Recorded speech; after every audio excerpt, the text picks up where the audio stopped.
Because I like to do what I wanted to do when I wanted to do it. How I wanted to do it. Anyway, well, I didn't go to a military school. I really never cleaned my room very much. But in any event, I thought it's a good fear factor. And it's also a structure.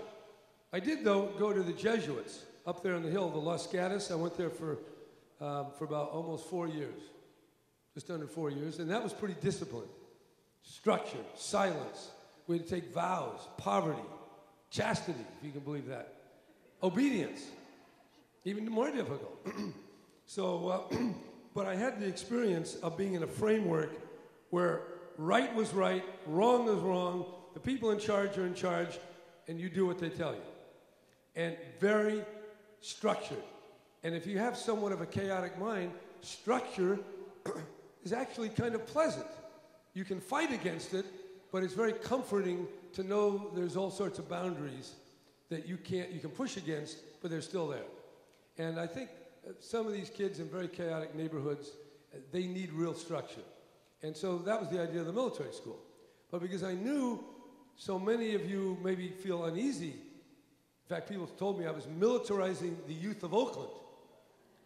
I had to say, you know, there are more guns with the kids outside the military school than inside the military school. I have to tell you that. So that's just another aside.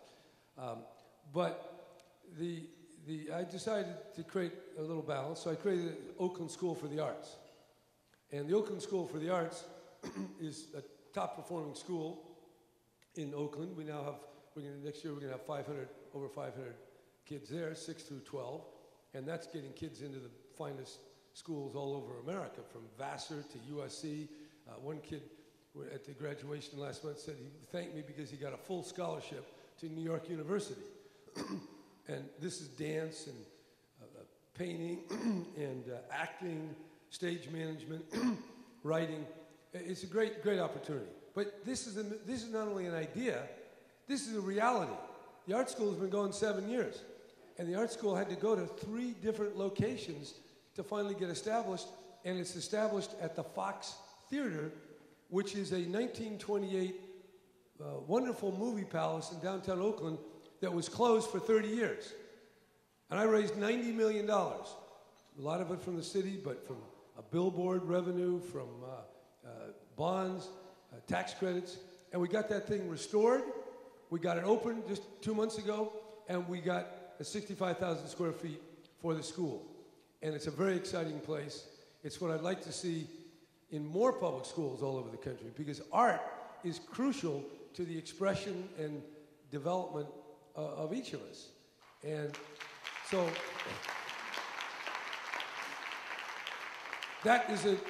it's another new idea, but it's an idea that went from concept to execution to continuance. It's going.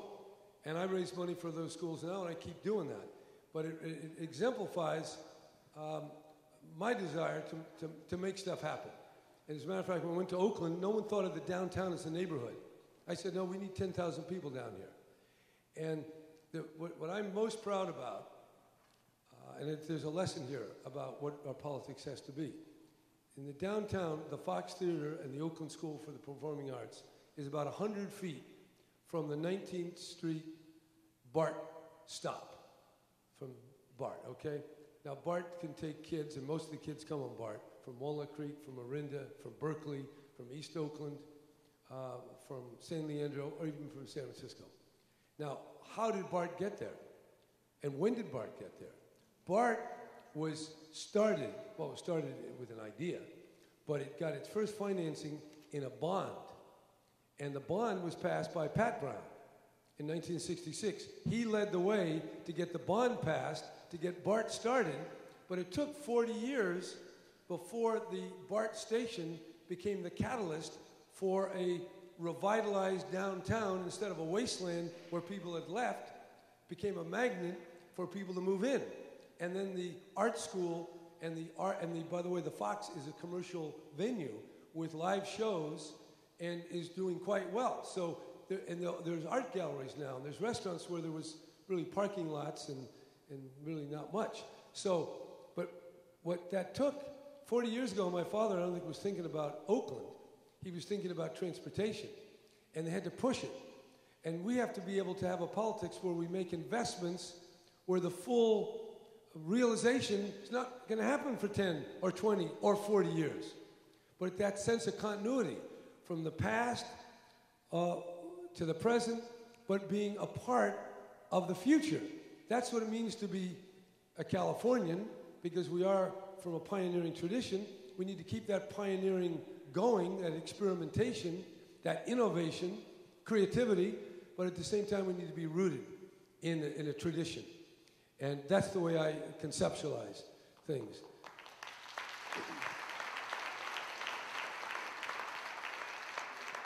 Now, as Attorney General, I'm suing all sorts of people. I don't think I've sued anybody in this room, and if I have, see me outside at the end.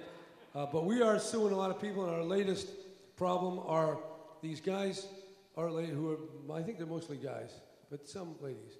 They say, if you're in default, if you're facing foreclosure, you give them $500, and they'll get your interest rates lowered. That's what they say. They're advertising, they're sending mailings, and it's a big fraud. And tens of thousands of Californians have already been ripped off. So that's our latest crusade, is to go after them. And we're fighting it. If you know anybody, let us know. We're also going after the underground economy, where people work overtime, they don't get paid for it. They don't get to take the breaks. And we find that a lot of these people are undocumented, so we have to go after that. Now, let's kind of come to the public sector here, because we got a lot of problems in this state. And I know a little bit about it from, well, I know about it because I was governor. By the way, we are fighting, as the leader of my own office, Department of Justice, we don't have furloughs, because we fought that, because we're protecting the people who work for me. And if we had the right kind of a governor, he'd be fighting for you, and you wouldn't have a furlough either.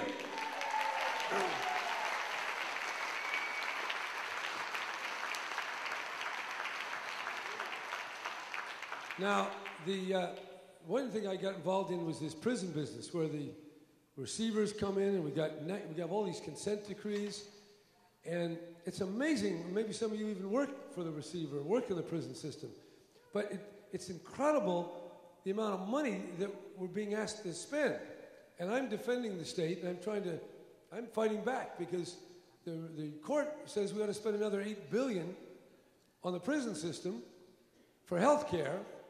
And already inside the California prisons, which have almost tripled their health care spending, the per capita spending in prisons was about just under $14,000 per inmate. And the receiver just came in 2 months ago with the deficiency and said we need another $487 million. Okay? If you add that deficiency, the amount per inmate is $16,000 per inmate.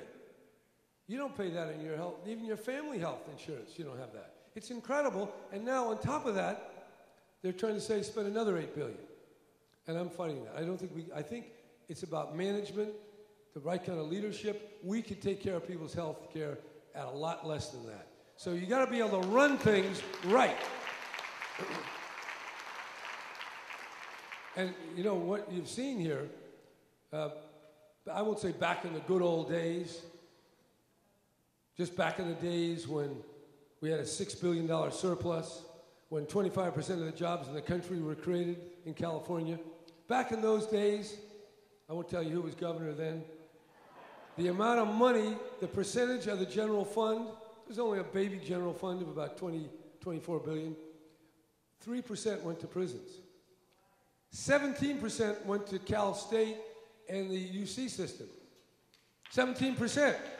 You know what it is this year? It's 10% to the prisons, 10% to the university, and at the end of all the cuts, it'll probably be less than 10%. So, and by the way, how does it work? Well, it works this way. Every year, the state general fund provides less money for UC and Cal State, and each year, those institutions either hold down the wages of the workers or they increase student fees.